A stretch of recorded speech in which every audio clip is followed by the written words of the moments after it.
Good afternoon to you, Ambiru. Indeed, as you've said, we just want to talk about matters financing of MSMEs. Now, MSMEs, they employ 80% of Kenyans. In Africa, they actually are the lifeline of African economies, but just why are they not getting sufficient funding? To have this conversation is Edmund Higenbottam. He is the managing director of Verdant Capital, and he joins us from South Africa. Good afternoon to you, Edmund, and thank you for joining us. Hi, Betty. Thank you for having me. You're welcome. Now, let's just start with some numbers. Could you give us an overview of just how MSMEs are set up within the African continent?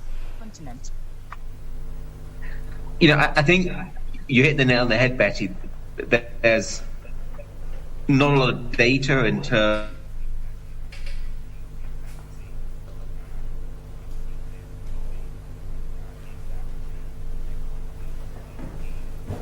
We are having a bit of a technical challenge there. Let's just try to fix it.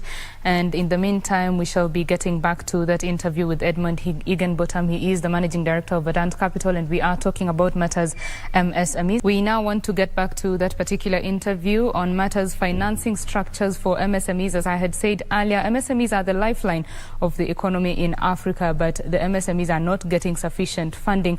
Edmund Higenbottam is joining us from South Africa. He's the managing director of Verdant Capital. Ed, you were giving us some numbers about the layout of MSMEs in Africa. Please go ahead. Betty, thank you so much. The importance of SMEs is understated in almost any statistics which are quoted, whether you talk about Kenya, talking about South Africa, talking about East Africa as a whole. It's always understated because such a significant part of those SMEs are outside the formal economy. They're outside, they don't have access to the banks in terms of credit. Some don't have access to banking at all. And because they're outside the financial system, they're not reported in the financial stats of a GDP, and they're not reported fully in those statistics. Maybe their full employment implications are not fully recorded. So what we would rather talk about is to what extent we can include these people into the financial sector and help them grow their businesses, and also help them being recorded in the formal economy. So what is necessitating, or rather making, these particular MSMEs as well as even retail customers stay away from the formal financial channels? I also think it's the other way around, Betty, to be honest.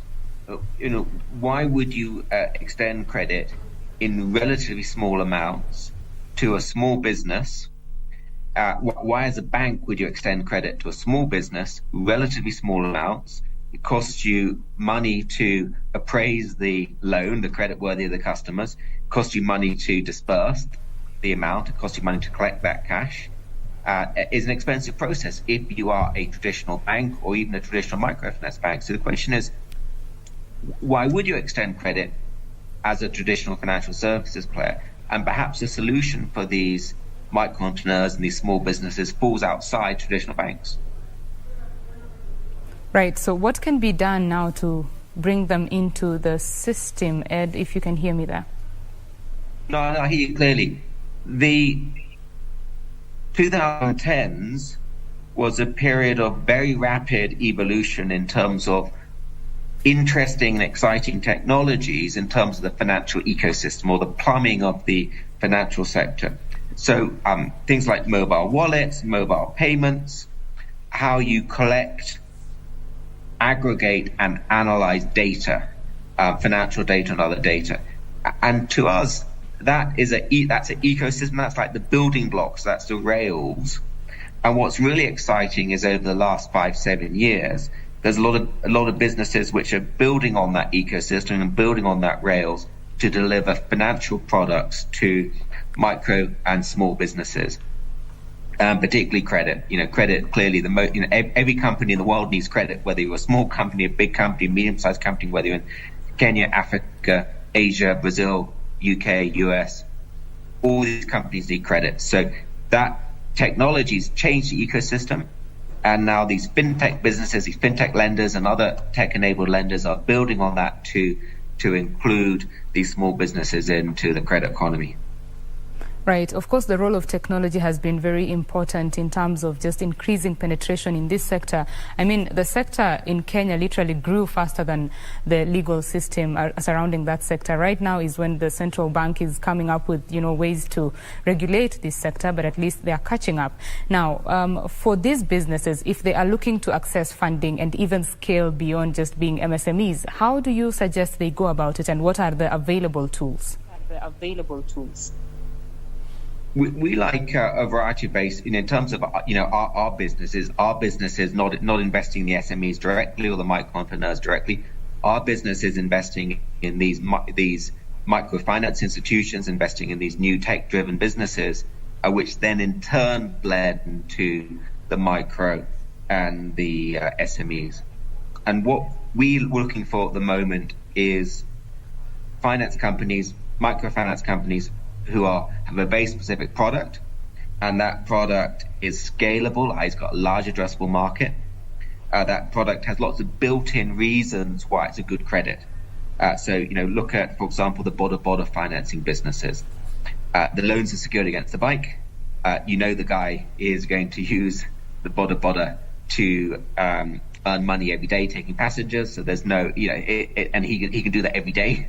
Some days are good, some days are bad, but it's not as if he's got stock that's gonna go off or get stuck at customs. And ultimately, the bike is electronically tracked, so you can find the individual, and everything's done. All the payments done electronically. He received money electronically. He pays back the loan electronically. So there's lots of sort of built-in features that make the credit a good credit. So business models specific, which can be scaled, good cost of risk. Profitable credit models is what we're looking at the moment. Right. And when investors are looking to invest in MSMEs, now speak to an MSME that is seeking funding currently. What are they looking for? What exactly are they looking for, maybe in their books or in the way that they do their business, Ed?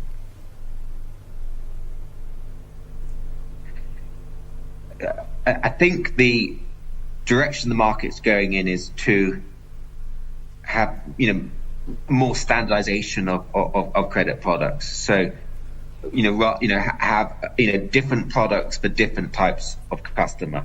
So if I am a small merchant, I can access working capital products.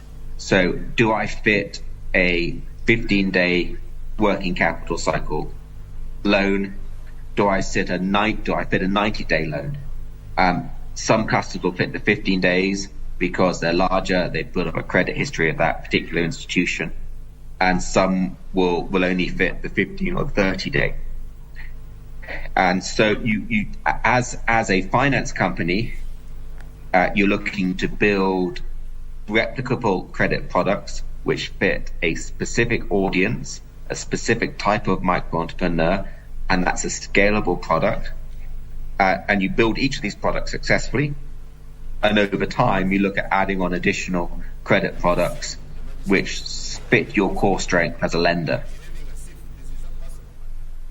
Right. So when you look at Africa, I mean, the African market as it is, there are some challenges that Africa faces when it comes to scaling, especially for IFIs. Could you just speak to that and what can be done to surmount these challenges?